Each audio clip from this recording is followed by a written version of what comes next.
Hey y'all, welcome back to another Michelle the Maker moment. I'm excited. I have been gone for some time, but I'm excited to show you this DIY for my friend's wedding slash bridal shower moment.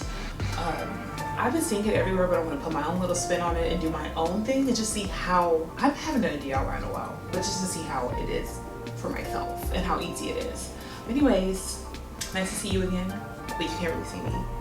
Well, I can't see you. But anyways, see you soon.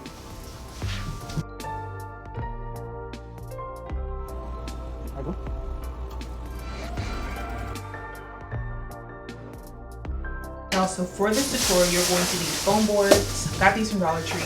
You're going to need floral foam, a glue gun, glue, of course, flowers. Got these from Joann's. They were 50% off with an additional 20% off. And then Exacto Knife and a ruler.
Thank you guys for watching. I hope you love it because I am in love. Okay, bye.